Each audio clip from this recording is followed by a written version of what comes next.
A'udzubillahi minasyaitonirrajim.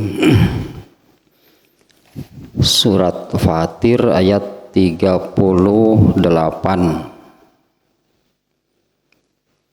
Innallaha alimun ghaibis samawati wal ard innahu alimun bizatis sudur. Sesungguhnya Allah itu yang mengetahui semua gaib yang ada di langit dan di bumi. Sesungguhnya Dia Maha mengetahui apa yang ada di dalam hati. Itu hanya kurang lebih terjemah harfiahnya. Sesungguhnya Allah itu yang mengetahui gaib yang ada di langit dan di bumi. Sesungguhnya Ia Maha mengetahui apa yang ada di dalam hati.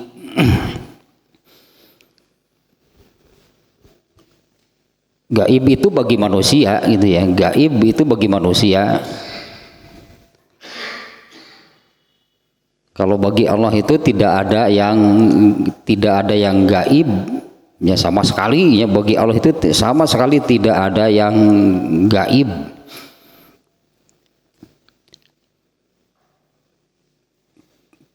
Kalau ya karena kemampuan yang Allah berikan itu kepada manusia itu ditakar, bahasanya ya mungkinnya ditakar. Yang ini Fatir kan, surat Fatir gitu ya. Arti Fatir itu menciptakan dengan ukuran, baik ukuran fisiknya, ukuran kemampuannya. Nah termasuk nantinya kullu mauludin yuladu alal fitrah. Ya, semua yang dilahirkan atau setiap manusia gitu ya, kullu mauludin, semua yang dilahirkan yuladu alal fitrah itu diciptakan dengan atau diciptakan itu sudah dengan ditakar gitu, diukur. Terutama yang kemudian kalau dalam ilmu usul fikih yang disebutnya begini, manusia itu makhluk mukallaf. Mukallaf itu artinya diberi beban. Anggaplah Allah memerintah sholat itu beban gitunya, dibebani sholat lah, dibebani apa, dibebani banyak hal gitunya yang Allah menuntut supaya manusia mau melakukan. Nah, tapi semua yang dibebankan oleh Allah itu sudah ditakar, sudah Allah sesuaikan itu dengan kemampuan manusia. Nah, artinya orang yang tidak melaksanakan apa yang Allah perintahkan itu bukan tidak mampu, tapi tidak mau. Ya, yang tidak melaksanakan, tidak melakukan perintah Allah itu bukan tidak mampu, tapi tidak mau. Meskipun untuk beberapa taklifnya beban, meskipun beberapa taklif atau beban itu memang di luar kemampuan orang tertentu. Itu pun sudah Allah beritahukan. Misalnya ayat tentang haji itu kan, manis tato'a ilaihi sabila, bagi siapa yang mampu sampai ke sana, gitulah intinya. Ya, bagi yang mampu untuk sampai ke sana. Nah, kalau bahkan ada kan kalau dari yang sedaratan dan tidak terlalu jauh sebutlahnya dengan Arab Saudi seperti India, Pakistan, mereka itu kan backpacker. Mereka itu jalan kaki Kalau ada mobil lewat, mereka numpang sampai mana ya terserah sampai mana, nanti sambung lagi, nepi itu untuk Mekah dah. Dan di sananya bagaimana? Bonek teh kalem weh. Di ditu tuh bonek mungkin prinsipnya ya itunya dengan kemauan yang kuat gitunya, mereka prinsipnya masa di sana nggak bisa makan. Mungkinnya mereka seperti itulah, masa sampai di sana nggak bisa makan. Nah akhirnya kan dengan cara seperti itu pun ya mereka itu manistato'a ilaihi sabila itu bagi yang pokoknya bisa sampai ke sana mau bagaimanapun caranya. Nah ada yang memang dengan manistato'a ilaihi sabila itu ya memang tidak bisa, tidak sanggup, itu benar-benar tidak sanggup. Nah maka itu tidak akan menjadi perhitungan, tidak akan dihisab sebutnya lah gitunya. Karena kenyataannya kalau untuk ibadah hajinya, kenyataannya kan banyak orang Islam yang sampai meninggal tidak ibadah hajinya karena kalau tidak mampu mau bagaimana. Nah maksudnya bahwa Allah itu sesuai dengan judul surat ini saja kebetulan ya, Fatir itu artinya Allah sudah menakar segala sesuatunya, yang termasuk kemampuan manusia itu ditakar, dibatasinya untuk perkara-perkara yang gaib. Untuk perkara yang gaib manusia itu tidak ada yang memiliki kemampuan. Nah misalnya kalau Nabi Sulaiman karena khusus gitunya Allah beri ilmunya kepada Nabi Sulaiman sampai bisa menguasai bangsa jin, sampai bisa diperintah untuk membangun istana Nabi Sulaiman itu kan dibantu dengan jin. Kemudian yang memindahkan singgasana Ratu Balkis ke di bawah gitu ya, dalam sekejap mata sudah pindah. Itu diberi kemampuan oleh Allah. Bukan semuanya punya kemampuan yang demikian, enggak. Ya hanya yang Allah beri saja. Misalnya Nabi Sulaiman kan mempunyai ilmu demikian itu karena diberi ilmu oleh Allah. Kalau standarnya gitunya, kalau standarnya tentang gaib, karena jin itu termasuk yang gaib. Ya, jin itu termasuk gaib itu bagi manusia. Kalau standarnya manusia tentang yang gaib, tidak ada yang memiliki kemampuan menjangkau. Nah Allah lah di ayat ini, Allah mengetahui semua perkara yang bagi manusia tersembunyi. Bagi manusianya itu berada di luar jangkauan kemampuannya. Nah termasuk apa yang dikatakannya, termasuk apa yang dikatakan gaib itu adalah amal manusia. Bandingannya gitu ya, bandingannya kalau Allah itu mengetahui segala atau seluruh yang gaib baik di langit ataupun di bumi. Ini bandingannya dengan manusia, kalau manusia taunya itu kan hanya yang nampak. Yang nampak berdasarkan atau yang nampak sebutannya yang nampak yang terjangkau oleh panca inderanya. Ya manusia itu hanya sebutnya kan mentok saja sampai di situ, hanya bisa melihat, mendengar, merasakan itunya apa yang segala sesuatu lah yang bisa dijangkau dengan panca indera manusia.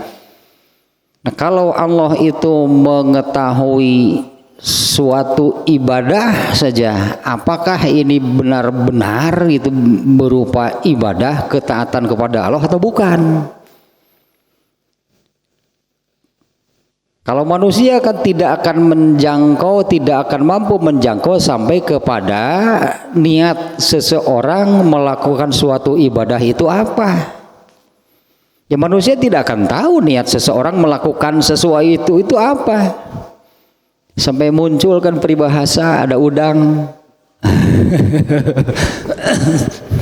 Ada udang berenang ke tepian itu.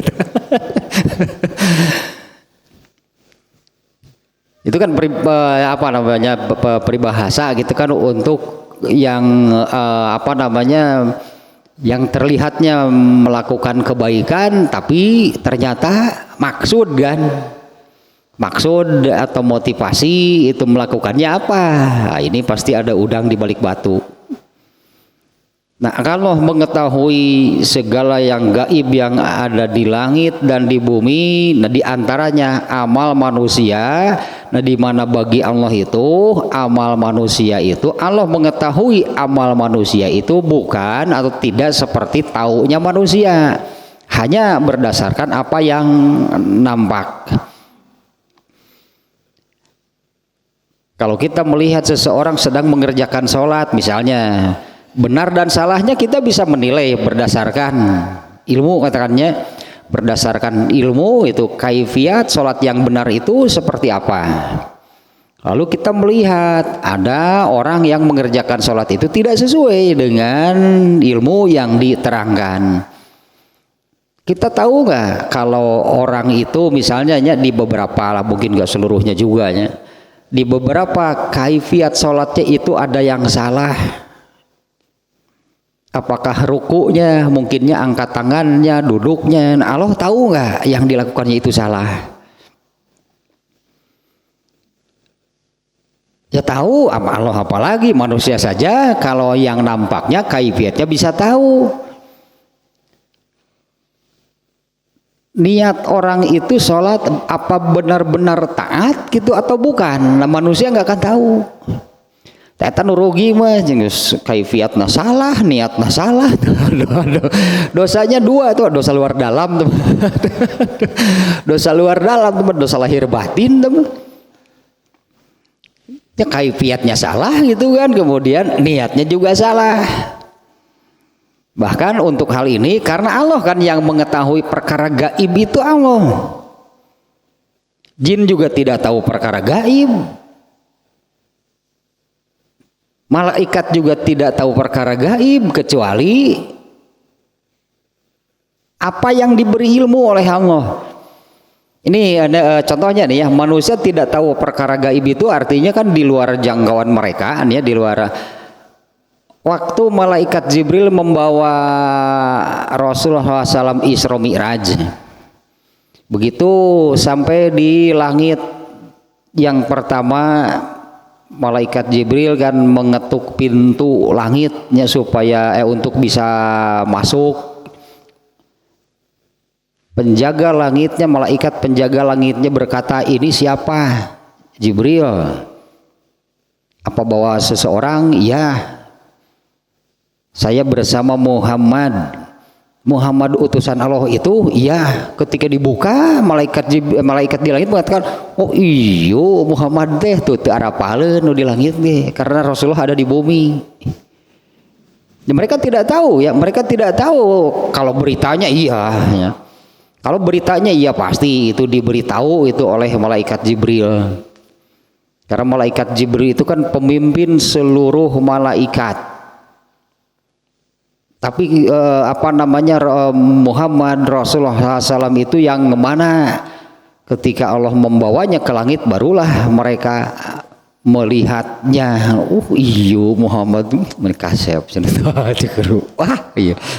Oh ini Rasulullah, mereka menyambutnya. Mereka menyambut karena kan selama ini berarti mereka hanya mendapatkan beritanya dari malaikat Jibril. Di lapis langit kedua, ketiga, keempat sama, ternyata tidak tahu Muhammad Rasulullah itu yang mana. Memang adanya tidak ada memang keterangan bahwa malaikat itu tahu urusan gaib, itu nggak ada. Kalau ayat yang seperti ini banyak, bahwa Allah lah yang mengetahui urusan yang gaib. Jadi ayat ininya baik yang ada di langit ataupun yang ada di bumi. Apalagi manusia dengan kemampuan yang sangat terbatas lah, manusia dengan kemampuan yang sangat terbatas tahu langit saja. Kalau tidak diberitahu nggak akan tahu ada langit. Kalau tidak diberitakan oleh Allahnya tidak akan tahu itu ada langit kecuali langit yang biru. Karena itu terlihat eta langit teh kan berdasarkan apa yang nampak. Manusia mah apa iya gitu langit itu yang biru. Apa iya itu langit itu yang itu. Ternyata kan setelah dijelaskannya menurut ilmu dari Allah bahwa langit itu ada 7 lapis. Langit itu ada penghuninya yaitu malaikat. Apalagi dengan kejadian Isra Mi'raj. Rasulullah kan bertemu dengan Nabi Adam di lapisan langit pertama, dialog. Rasulullah dengan Nabi Adam itu ngobrol. Bertemu juga dengan Nabi Musa. Bahkan dialog paling panjang waktu Isra Mi'raj itu kan dengan Nabi Musa. Nabi Musa kan yang menanyakan gitu ya, ketika Isra Mi'raj selesai itu Rasulullah mau dibawa pulang lagi kembali ke dunia. Bertemu lagi dengan Nabi Musa, dia yang bertanya, dapat apa kamu dari Tuhan kamu? Ini sholat 50 kali. Panjang kan dialognya, mending balik lagi. Oh kasihan umat kamu tidak akan sanggup. Data pengalaman Nabi Musa aja. Pengalaman Nabi Musa, kasihan umat Rasulullah kalau sehari semalam sholatnya harus 50 kali, bukan rakaat. Kasihan umat Nabi Musa, umat Rasulullah nggak akan sanggup. Nabi Musa punya pengalaman dulu diwajibkan seminggu sekali saja enggak. Nguseup tetep eta. Tidak ngadeun ngarusup poe Sabtu itu. Pada sebenarnya teu kudu nguseup pasal eupan sing halus. Teu kudu nguseup eupan sing halus lauk ka rimah. Pinjam halus-halus eupan jeung halus nu kitu teu kudu nguseup da lauk ka rimah. Sabtu teh ka imahna teh. Otak ibadahnya ase kana da lauk nyalambeurkeun tuh. Canupi keneh berarti kana eupan we eta mah tah ngaruseup keneh Sabtu teh. Aduh. Ya apalagi sampai kepada langit itu situasinya demikian, mana bisa manusia mengetahuinya. Langitnya saja nggak tahu gitu kan. Karena sebetulnya yang terlihat birunya dinya langit yang biru itu Bapak iya itu langit itu yang biru gitu ira ya teh sah nu ngecetna eta. Bukan di kumaha mah cetna gitu. Bukan yang itu hanya apa yang nampak. Apa yang nampak gitunya apa yang nampak, apa yang terlihat oleh mata manusia. Sebetulnya itu kan ruang kosongnya karena langit sendiri gaib. Kalau gaib berarti tidak terlihat. Yang terlihat itu kan hanya ruang kosong yang wah entah seberapa luas gitu kan alam raya ini kan. Apalagi menurut hitungan manusia gitu alam raya ini luasnya seberapa luas, nggak ada angkanya mungkin kalau mau ditulis. Yang terlihat itu hanya yaitulah ruang kosong itu celah-celah antara benda-benda angkasa. Itu pun gitu yang terlihat dari bumi sampai berapa jauh gitu ya ke ujung alam raya boro-boro.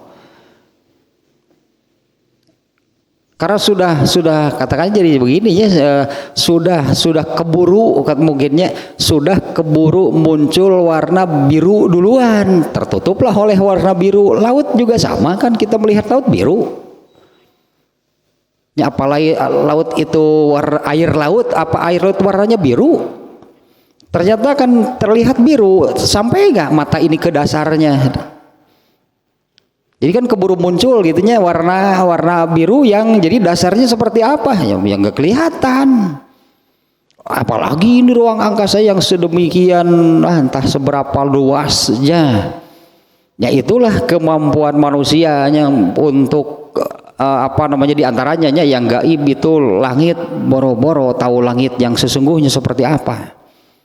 Nah, Allah mengetahuinya yang gaib yang ada di langit dan yang ada di bumi. Termasuk amal di sini ya wa minha a'malul ibad. Termasuk seluruh amal hamba-hambanya Allah mengetahui. Nah, bukan hanya berdasarkan apa yang nampak oleh manusia. Allah itu, makanya ini di ujungnya, di ujung ayat ini, wa innahu alimum bizati sudur, Allah mengetahui apa yang ada di dalam hati manusia. Nah, kemudiannya itu yang pertamanya tentang bahwa Allah itu mengetahui yang gaib yang ada di langit dan di bumi. Sementara manusia tadinya Allah itu fatirnya, fatir itu artinya menciptakan dengan ukuran. Menciptakan dengan ukuran artinya semua makhluk yang Allah ciptakan itu sudah diukur, sudah ditakar sedemikian rupa. Ya, semuanya memiliki kadarnya masing-masing. Ya, semua makhluk Allah itu memiliki yang sudah diukur, itunya diukur takarannya, kadarnya masing-masing. Nah, untuk semua makhluknya, sebetulnya untuk semua makhluknya Allah tidak memberikan ilmu yang ini, yaitu tentang sesuatu yang Allah gaibkan. Tetaplah Allah sebagai pemiliknya. Nah, contoh lagi, ketika Rasulullah SAW sedang berada di dalam masjid bersama para sahabat, ya sering banyak Rasulullah mengadakan majelis. Dan Rasulullah lamun nepikeun hadis tarjeng penjelasan anak. Urang kudu ngejelaskeun hadis mah. Dan Rasulullah mau nepikeun hadis tarjeng penjelasan anak. Redaksi nawe wungkul, mentak majelis teh enggak akan lama Rasulullah mah. Nepikeun hadis teh geus we. Tara aya Rasulullah nerangkeun hadis teh jeung penjelasan anak. Jadi kadang-kadang kalau Rasulullah ngumpul gitu bersama para sahabat nggak lama, khutbah Jumat gitu misalnya nggak lama Rasulullah khutbah Jumat itu beberapa menit ya selesai. Terangkan hadis Rasulullah. Nah, di antaranya ketika berkumpul dengan para sahabat itu ini hadis ini juga populer ya, hadis ini nih. Ada orang asing ya, orang asing itu karena tidak ada satupun sahabat yang kenal.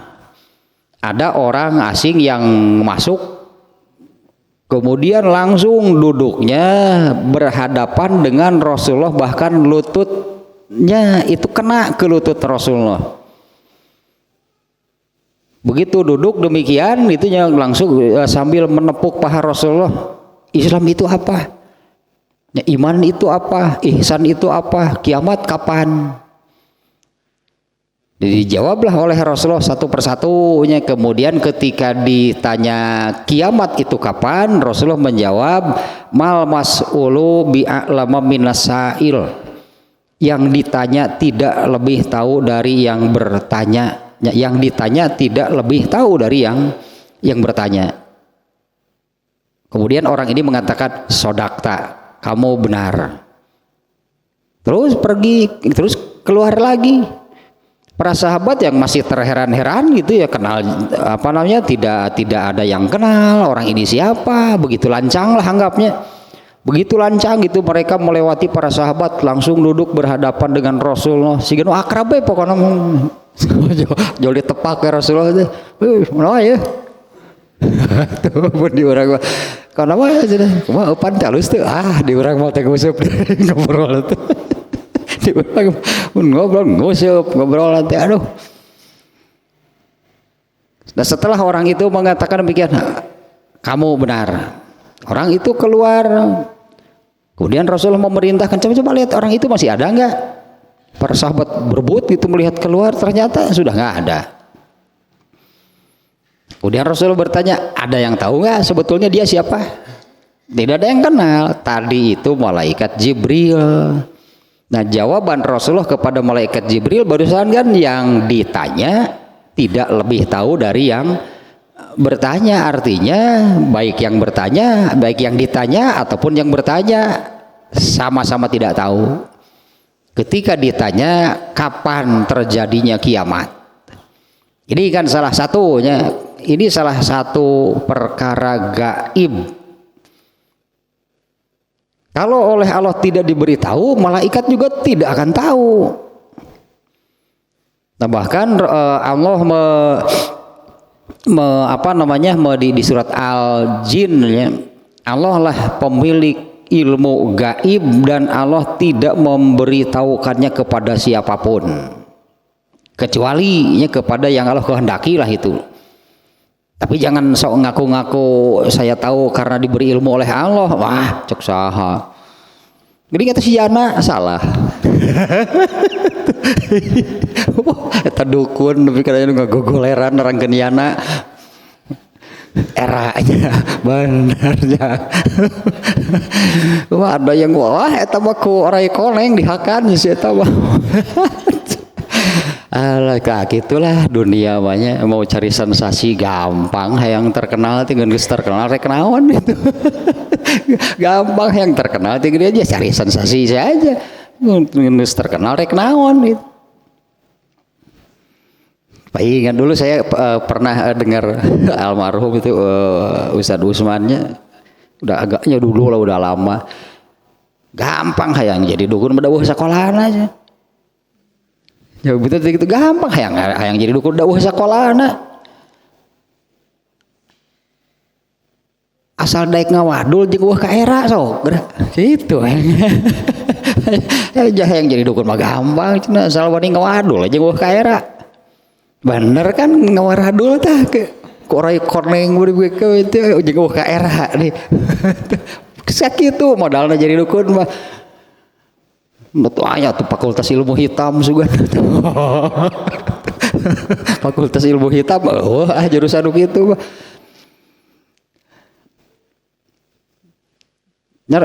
Malaikat juga tidak tahu ya, hanya Allah lah yang mengetahui urusan gaib. Nah di sini sebetulnya ya di ayat ini dikaitkan dengan termasuk apa yang diamalkan oleh seluruh hambanya. Yang diamalkan itu kan ya ada dua kan ya, yang disebut amal itu ada dua, satu kaifiat, dua niat. Nah, Allah tahu persis kedua-duanya, tidak ada yang tersembunyi itunya, tidak ada yang tersembunyi dari Allah. Nah, bahkan di ayat yang ini kan di ayat di Al-Baqarah 284 kan lillahi ma fis samawati wa ma fil ardi wa in tubdu ma fi anfusikum aw tukhfuhu, jika kalian ungkapkan keluarkan apa yang ada di dalam hati, aw tukhfuhu atau kalian tetap sembunyikan, yuhasibkum bihillah, oleh Allah pasti dihisab. Ini sebetulnya memaknai ini ya, yang tetap tersimpan gitu ya, yang tetap tersimpan itu diungkap menjadi amal perbuatan itu yang seperti apa, karena ini dihisab juga ternyata kan.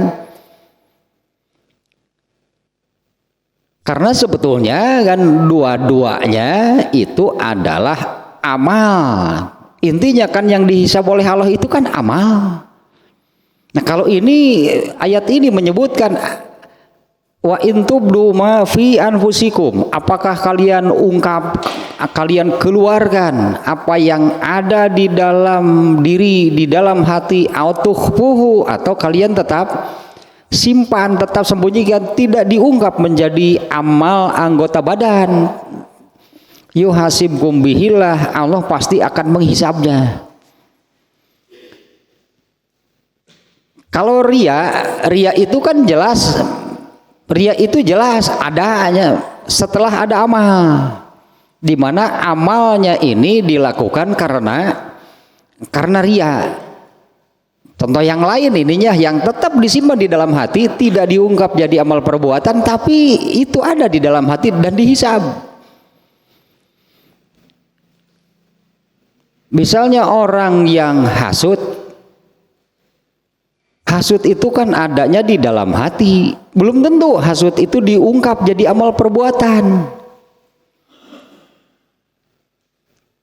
Mungkin orangnya tidak berani, si A hasud kepada si B gitunya, tapi si A aja ini tidak ada keberanian gitu untuk melakukan, mengungkapkan, mengeluarkan hasudnya menjadi amalan anggota badan. Jadi dia tetap simpan di dalam hatinya, Padahal itu ada di dalam hatinya, ada hasud, itu akan dihisab oleh Allah. Ada juga yang sampainya mengungkap gitu hasudnya menjadi amalan anggota badan. Misalnya dulu Abu Lahab ya, karena rasa hasudnya kepada Rasulullah itu sampai sering berusaha untuk mencelakakan. Misalnya kan menabur duri itunya di jalan yang biasa dilalui oleh Rasulullah SAW. Nah itu amalan diungkap, dikeluarkan. Amalan itu adalah hasud yang diungkap, dikeluarkan jadi amalan anggota badan. Ya dosanya dua, berarti satu yang pokok adalah hasud yang ada di dalam hatinya. Kemudian yang kedua amalan yang didorong oleh rasa hasudnya, berarti dua, yang pokok adalah dosa hasudnya. Kalau hasud ini ternyata tidak diungkap itu jadi amalan anggota badan, tetap saja itu yang autukhfuhu atau kalian tetap simpan di dalam hati, yuhasibkum bihilah, pasti Allah akan menghisabnya. Nah setelah di akhirat nanti berartinya karena akhiratnya sendiri gaib.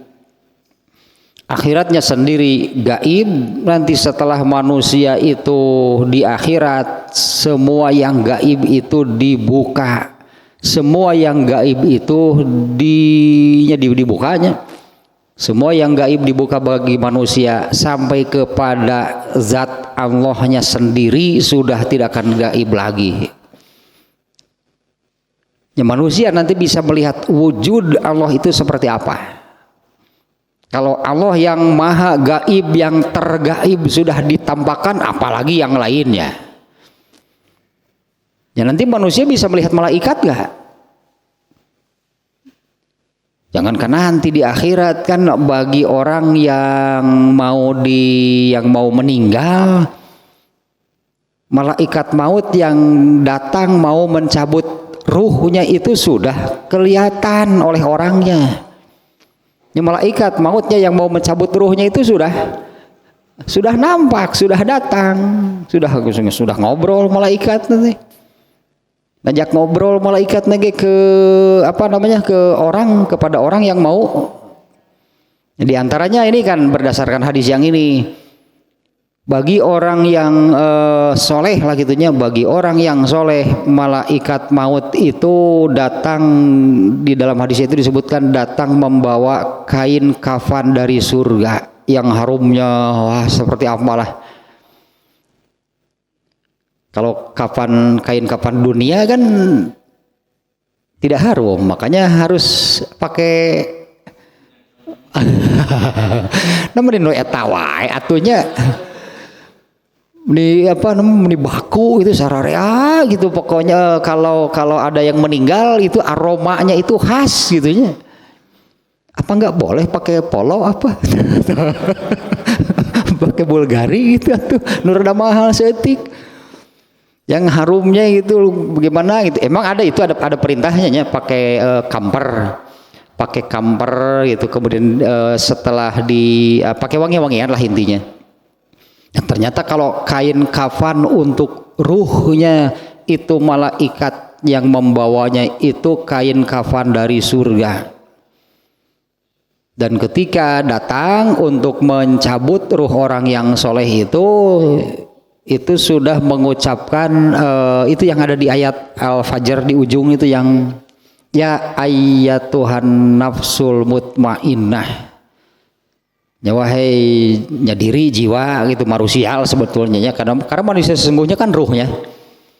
Ya wahai manusia yang tenang, kembalilah kepada Tuhanmu.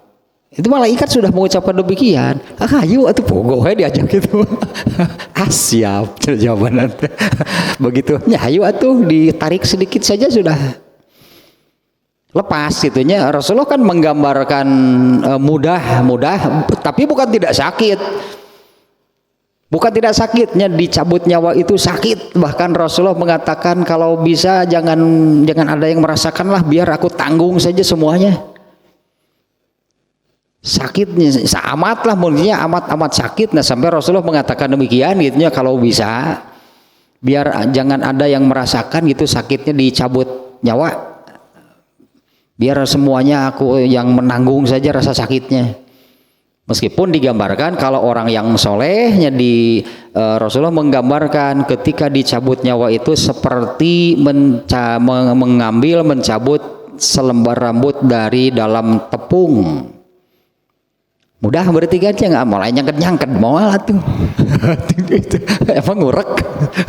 Nah, lamun kafir, nah karena tadi kan dipanggil demikian, ya pasti hayu gitu kan. Ya ayat Tuhan nafsul mutmainnah itu dikatakan oleh malaikatnya, wahai orang yang tenang, irji'i, ayo kita kembali, ayo pulang gitu kan. Irji'i itu balik, pulang, mari kita pulang menuju Tuhanmu. Puguh atau pisan itu, karena kan ruh tidak bisa keluar sendiri. Ruh itu lepas dari jasad kalau dicabut gitu ya, bukan keluar sendiri. Ketika dicabutnya itu prosesnya mudah, tapi sakitnya tetap. Irji'i ila rabbiki radiyatan mardiyah, itu yang dikatakan oleh malaikat pencabut nyawa. Nah, kalau hadis tadinya, adapun kalau orang-orang kafir, mereka begitu malah melihat malaikat mautnya pun sudah kebakaran jenggot, kelabakan setengah mati, mau sembunyi itu tadinya. Kemana sih atuh? Cek malaikat. Jangan satu. Ulah api-api teu wawuh, pan geus hafal saya rek datang. Mereka menahan gitu supaya tidak mati, meskipun orang-orang mengatakan meninggal dengan tenang, mah ret meninggal dengan tenang kumaha. Tinggali wajahna ge tersenyum. Nya jasadna mah anggar udah hati nama gitu. Wajah ceria padahal jero nama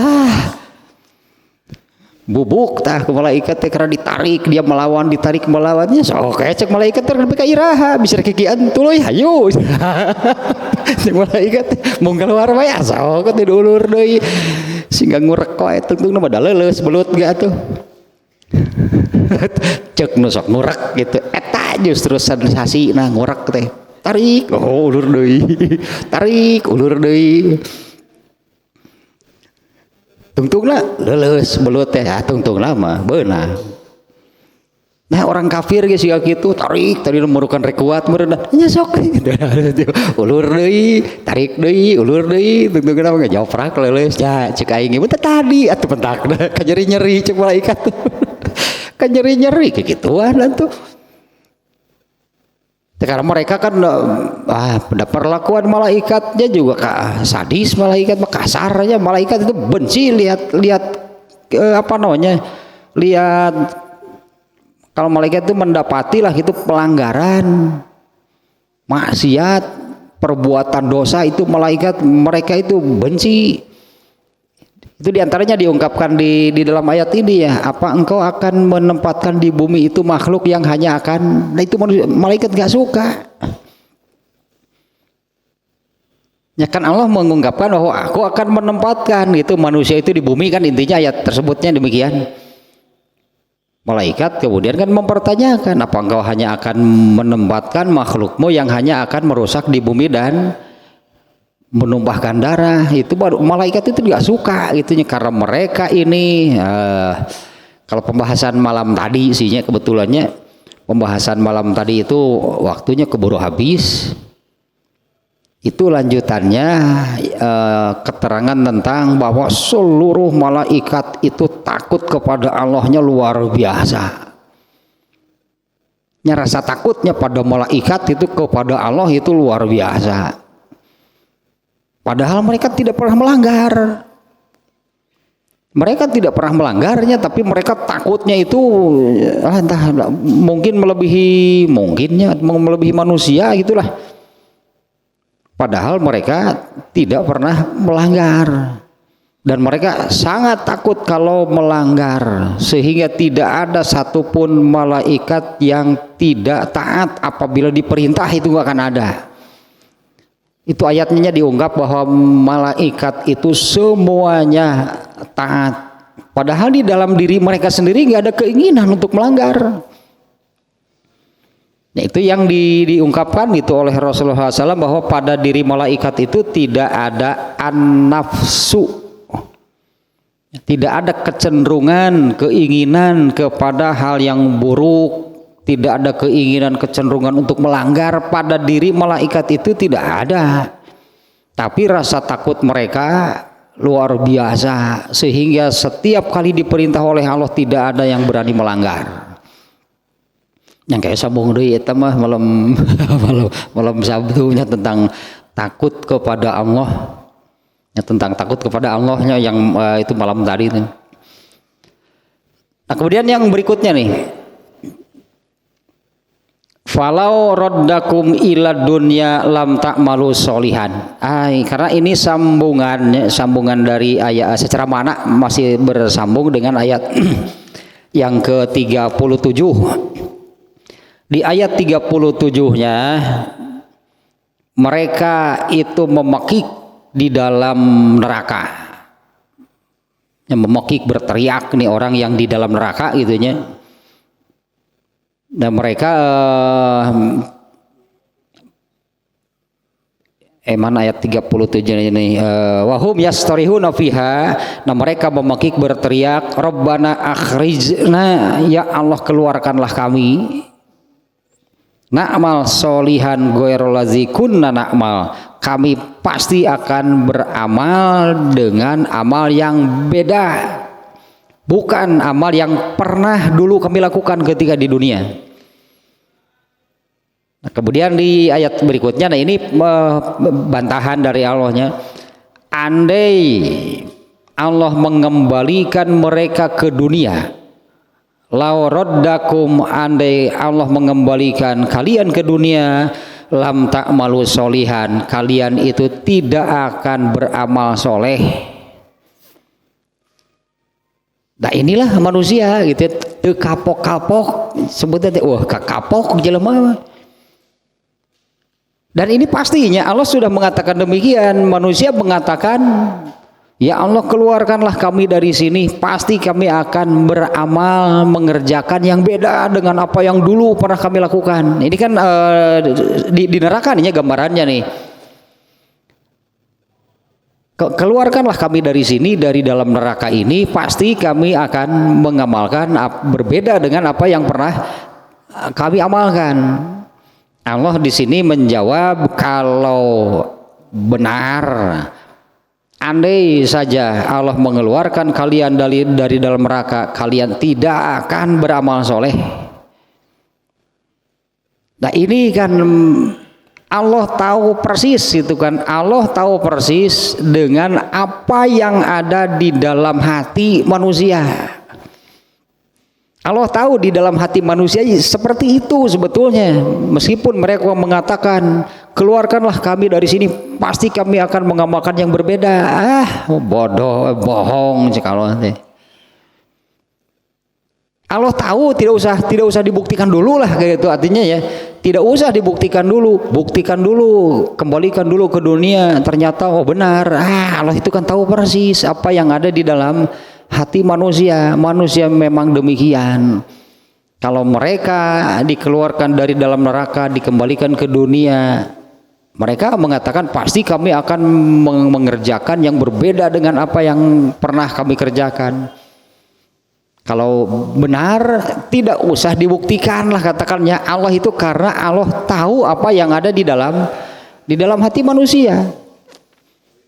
Tidak perlu pembuktian, kembalikan dulu ke dunia, ternyata benar saja mereka itu tetap saja seperti sebelumnya. Nggak usah. Allah tahu kalau manusia itu pasti demikian. Andai Allah mengeluarkan mereka dari dalam neraka, pasti mereka sama saja. Nah, itu diungkapkannya oleh ayat di dalam ayat diantaranya di surat Al-An'am ayat 28. Walau ruddu la'adu limanuhu anhu wa innahum lakazibun. Ini ya harus jadi catatan berarti ininya. Ini ayat Al-An'am ayat 28. Walau ruddu, andai mereka itu dikembalikan ke dunia, la'adu limanuhu, pasti mereka akan kembali lagi mengerjakan apa yang dilarang. La'adu limanuhu anhu, pasti mereka akan kembali lagi mengerjakan yang dilarang, mengerjakan yang salah. Wa innahum lakazibun, dan sesungguhnya mereka itu pendusta. Manusia itu pembohong.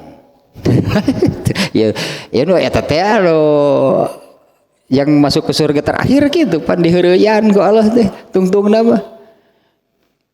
Sampai Allah mengatakan, dah dan jelema mah tidunya keneh untuk ngawadul nanti. Kan itulah kurang lebihnya kata-kata dari Allahnya kan seperti itu. Ini yang dikeluarkan dari dalam neraka, badannya sudah menghadap ke neraka, tapi wajahnya masih badannya sudah menghadap ke surga, wajahnya masih ke neraka. Lalu minta kepada Allah kan, ya Allah palingkan mukaku gitu dari neraka karena panasnya masih terasa gitu di wajah itu masih terasa. Satu saja aku minta, nggak akan minta apa-apa lagi.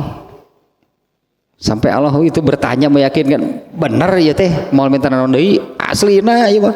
Oh, demi Allah demi kamu. Disebut Allah ya karena ngobrol jeung Allah ya teh ya. Benar nggak akan minta apa-apa lagi? Ya. Kemudian oleh Allah dikabulkan. Ternyata wajahnya juga menghadap ke surga, tapi masih dari kejauhan, minta lagi ingin didekatkan. Ketika oleh Allah kan tadi kan sudah ditanya, nggak akan minta apa-apa lagi, merajuk kita jadinya teh, merajuk merengek kepada Allah teh, tapi kalau ngeseran, aing jika Allah tidak sarja lemah, tapi kalau kesehan, mau tuh Allah begitu loh, sebagainya gitu ke Allah.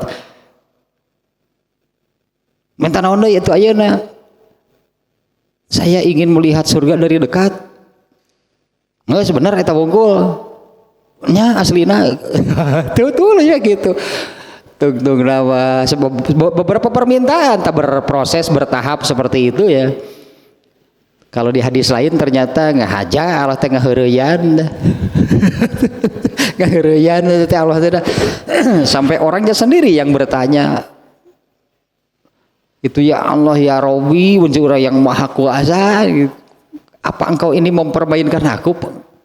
Kan kok itu maha kuasa, nggak sih atuh langsung ke ditukeun cici senyawanan sekali teh aku mah urang we da resep ngeureuyaan resep ngeureuyaan teh tapi kitu teh sabaraka kali logseran padahal geus mandi teh di Nahrul Hayatnya ya orang begitu keluar dari dalam neraka kan mandi dulu di Nahrul Hayat, asal kok keluar dari neraka kan gosong tutung gitu, mandi di Nahrul Hayat.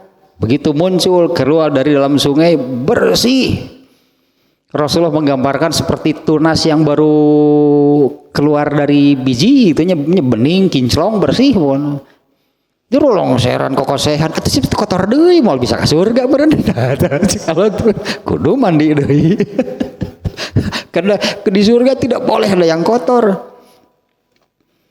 Ya di surga itu tidak boleh ada yang, makanya mandi dulu itu biar bersih. Ya ku Allah diheureuyaan nu kosehan atuh eta kotor di moal bisa ka surga. Kacipta ieu watir jelema nu diheureuyaan ku Allah tak ka surga ge lila. Ini di ayat ini ya, walau ruddu, andai mereka itu dikembalikan lagi ke dunia, la'adu limanuhu anhu, pasti mereka akan kembali mengerjakan apa yang dilarang, artinya kembali durhaka. Ya, andai mereka dikembalikan lagi ke dunia, pasti mereka akan kembali durhaka kepada Allah. Wa innahum lakazibun, karena mereka itu memang pendusta. Mereka itu orang-orang yang ya sampai masuk neraka juga mereka itu kan mendustakan, dan mereka itu memang pendusta. Minta dikembalikan lagi, bagi Allah tidak perlu pembuktian karena Allah tahu apa yang artinya Allah itu tahu apa yang ada di dalam hati manusia meskipun setelah di neraka tetap kan manusia itu di dalam neraka juga ada hatinya. Tahu nggak Allah apa yang ada di dalam hati orang-orang yang sedang disiksa di neraka? Tahu, dah inilah kalaupun mereka dikembalikan mereka akan kembali lagi. Kalau mereka dikembalikan ke dunia mereka akan kembali lagi durhaka lagi. Artinya mereka melakukan demikian ini hanya ingin bebas gitu dari siksaan neraka. Tapi ininya bahwa artinya Allah tetap Maha mengetahui apa yang ada. Kalau ayatnya bicara global sihnya, semua yang ada di langit dan yang ada di bumi termasuk amal manusia dan niat melakukannya itu Allah tahu. Nah bahkan ayat ini mengungkapkan nih di Al-An'am 28 kalau mereka dikembalikan lagi ke dunia, mereka akan kembali lagi durhaka lagi. Artinya Allah tahu kan apa yang ada di dalam hati manusia yang sedang disiksa di neraka. Apa yang diucapkan mereka itu adalah bohong kan. Mereka mengatakan kalau kami dikembalikan ke dunia pasti kami akan beramal soleh. Emang iya bener. Allah tahu apa yang ada di dalam hati manusia, bahkan sampai di ketika manusia itu sudah di dalam neraka. Kan di ayat 37-nya kan mereka mengatakan demikian. Mereka berteriak-teriak itulah kepada Allah, Rabbana akhrijna, ya Allah keluarkanlah kami dari sini, na'mal solihan ghairu ladzi kunna na'malu. Pasti kami akan mengamalkan selain atau berbeda dengan apa yang pernah kami amalkan. Apa benar itu seperti itu? Allah tahu apa yang ada di dalam hati manusia. Jangankan nanti kan di akhirat itu kan sudah mungkin sudah semuanya lah itunya. Mungkin sudah semuanya apa yang ketika di dunia Allah gaibkan nanti oleh Allah dibuka semuanya, bahkan jasad apanya jirim bahasa Sunda nama zat Allahnya pun kan sudah tidak gaib lagi, nanti sudah ditampakkan. Allah sudah menampakkan diri, Allah sudah bisa terlihat. Nah diantaranya yang ini yang banyak sihnya ada banyaknya. Hadis yang ayat juga ada. Surat apa yang menerangkan ini? Wujuhu yauma izin, bukan yang itu naziroh ila robihim naziroh. Pada di akhirat nanti ada wajah-wajah yang ceria gitunya, wajah ceria, wajah-wajah yang gembira, berbahagia. Wa ila rabbihim naziroh, dan mereka melihat Tuhannya. Wujuhu yauma idin naziroh ila rabbihim naziroh.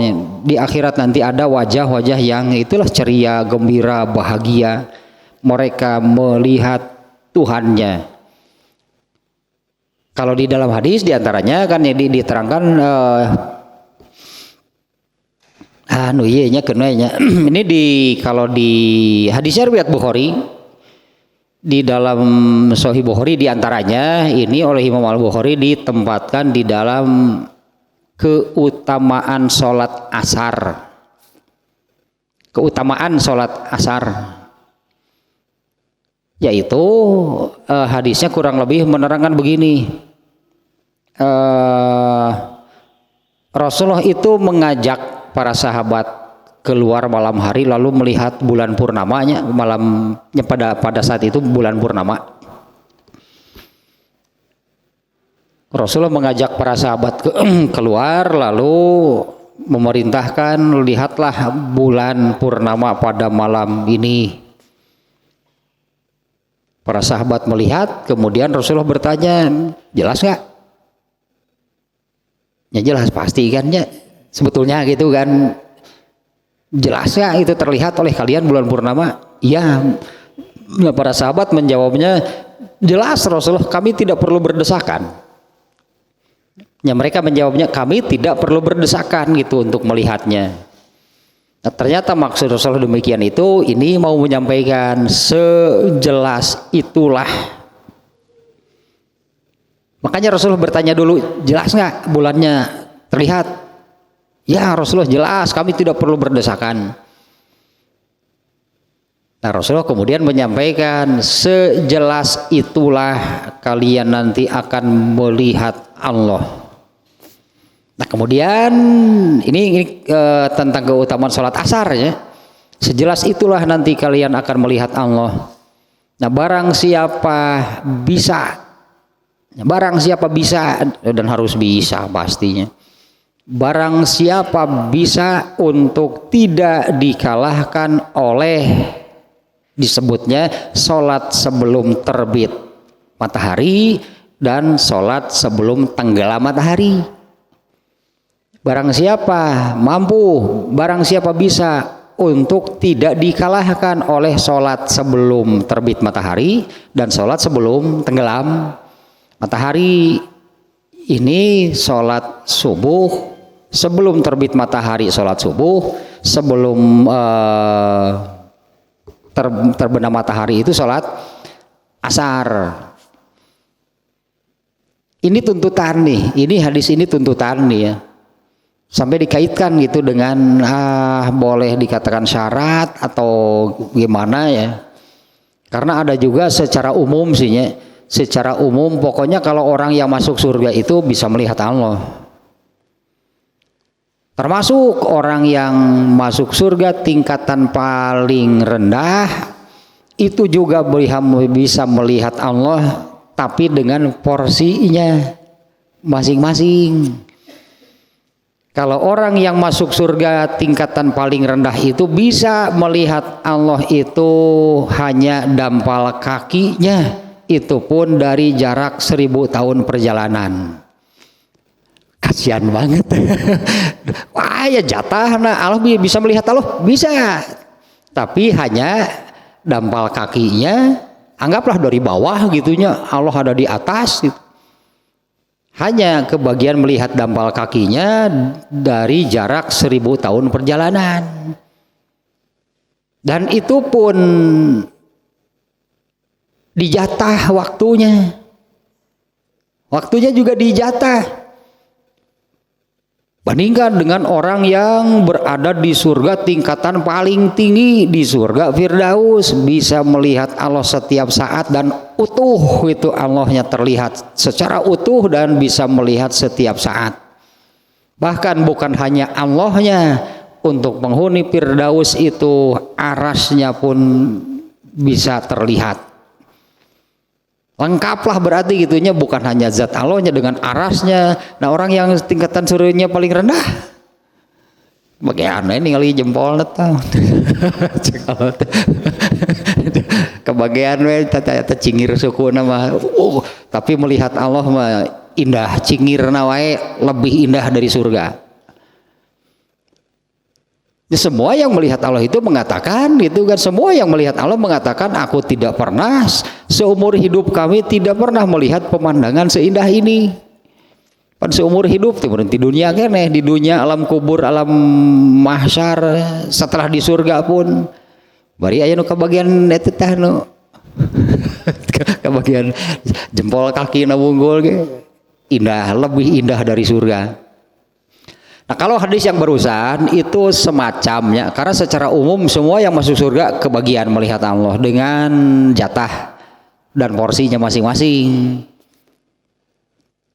Tapi hadis tadi itulahnya sepertinya itu menjadi syarat karena dikaitkan dengan melihat Allah tadi.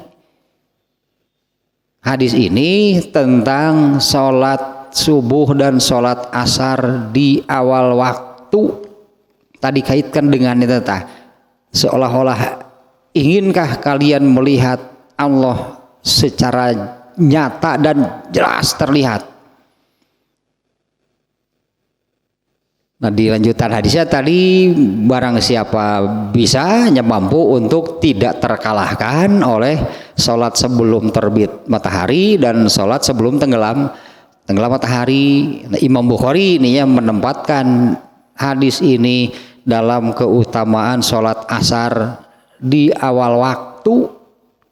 Yang sholat asar itu di awal waktu dikaitkan oleh Rasulullah, dikaitkan dengan melihat Allah itu dikaitkan dengan tadilah bahasa Rasulullahnya, barang siapa mampu untuk tidak dikalahkan oleh sholat sebelum terbit matahari dan sholat sebelum tenggelamnya, maka lakukanlah, kurang lebihnya gitu di dalam hadisnya.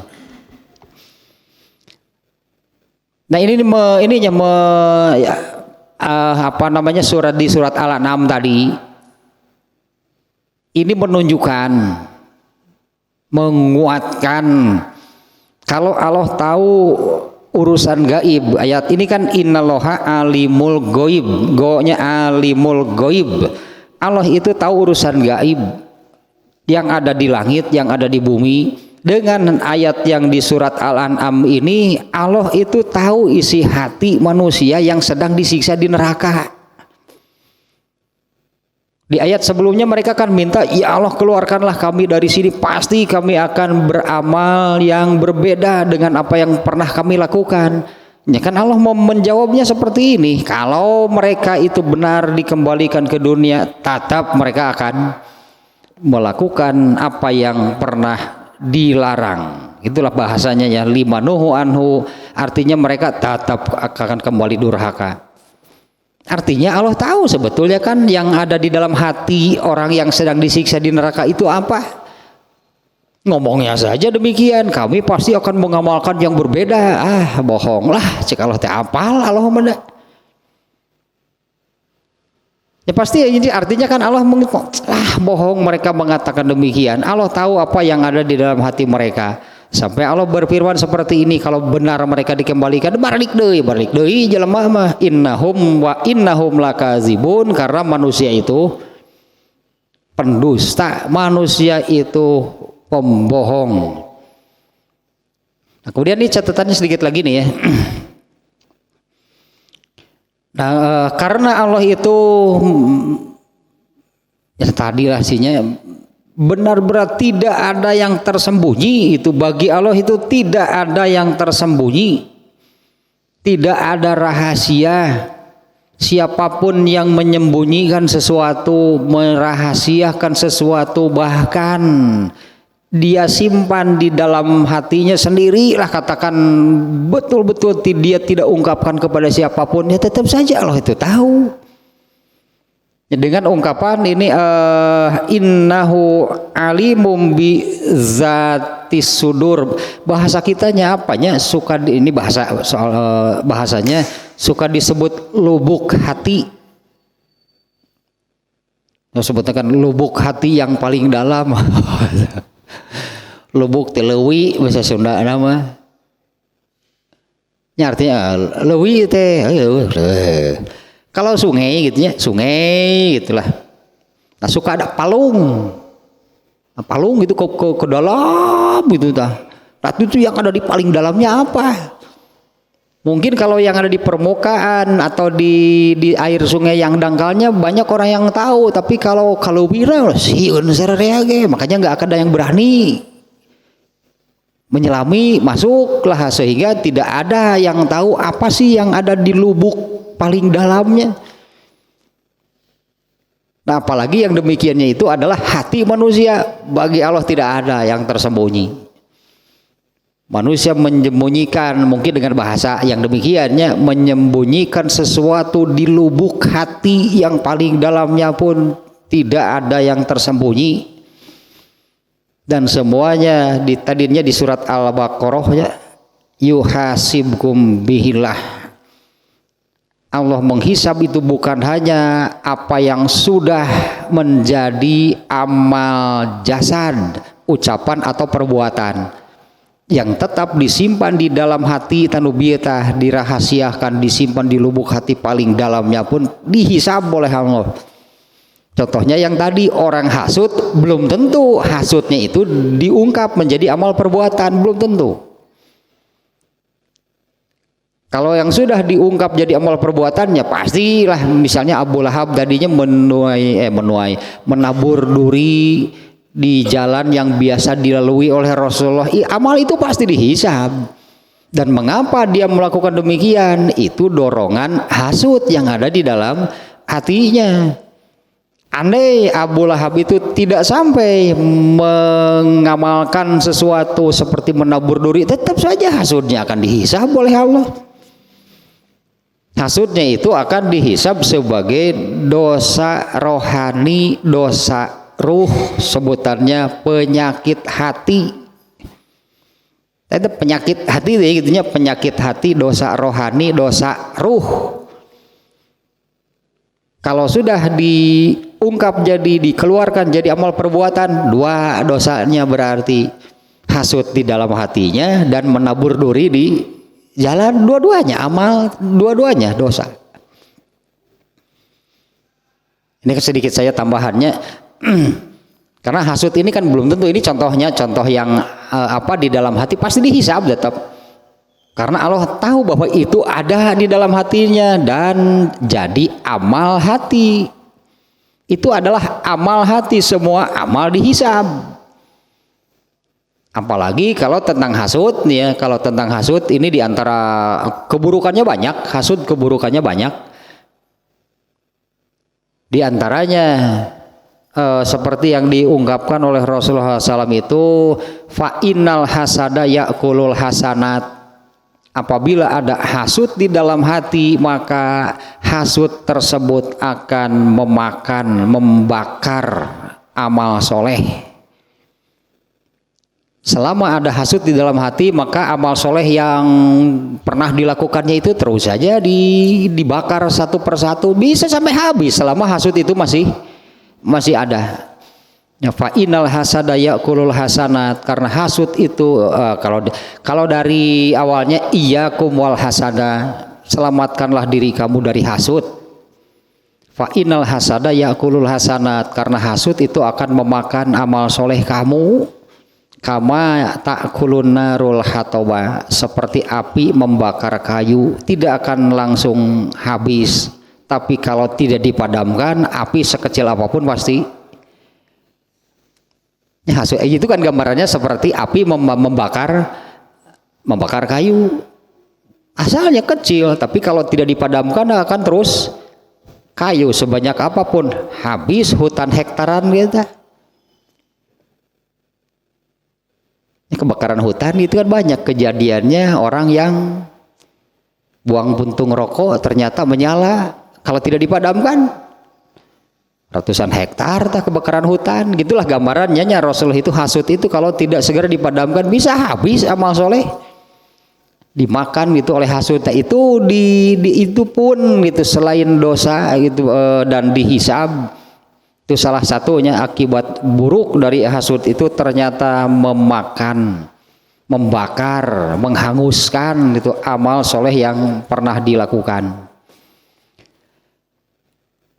Nah, ini catatan terakhirnya ayat ini, berarti pada ayat ini terdapat isyarat lau a'adahum ila dunya lam ya'dilu anil kufri abadan. Ini untuk menegaskan, jangankan sekarang begitu, jangankan sekarang, setelah di akhirat pun tetap saja Allah itu maha mengetahui.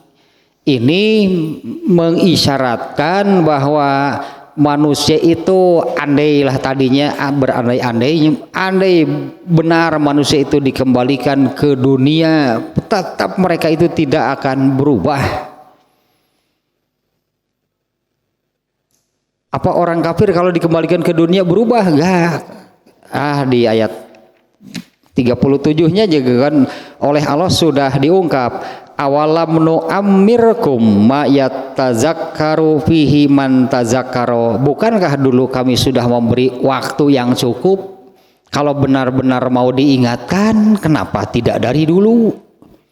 Ya, Allah sudah memberi waktu yang yang cukup. Kalau benar-benar gitu mau diingatkan, kenapa tidak dari dulu? Wajah akumun nazir, dan pemberi peringatannya juga sudah ada.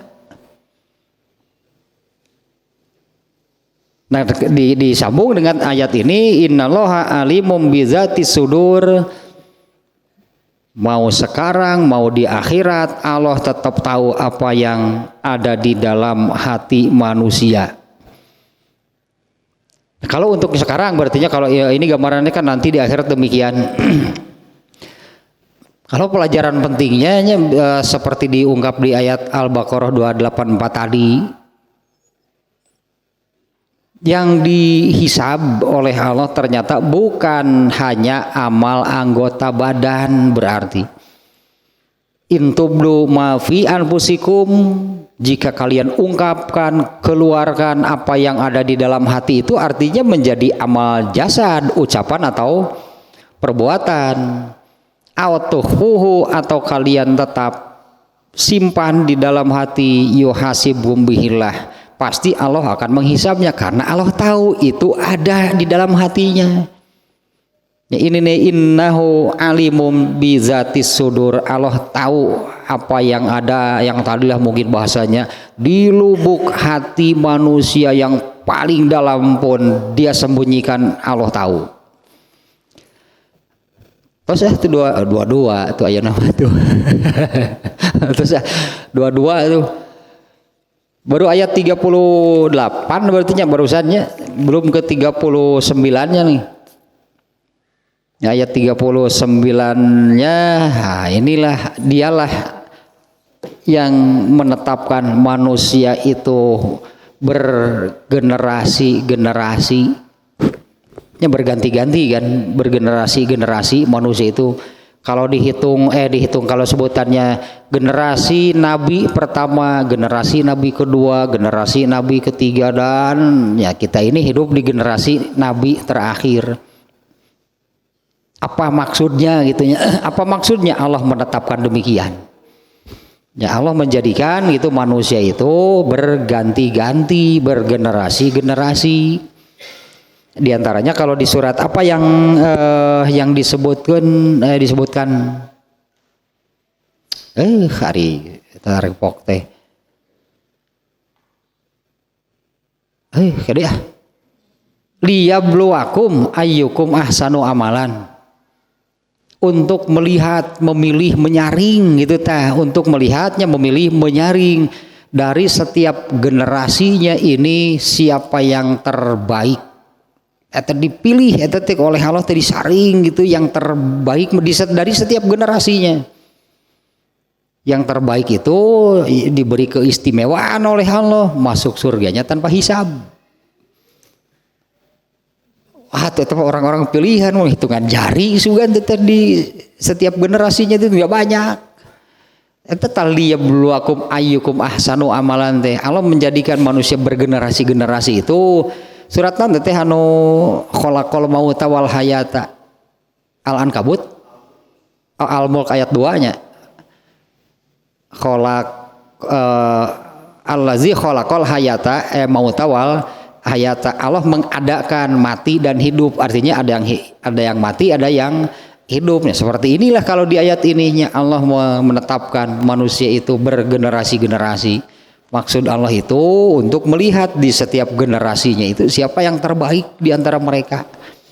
Dipilih, kita disaring, dikelompokkanlah dari setiap generasinya itu dalam satu kelompok itu yang berada itu bro, orang bisa gede ya.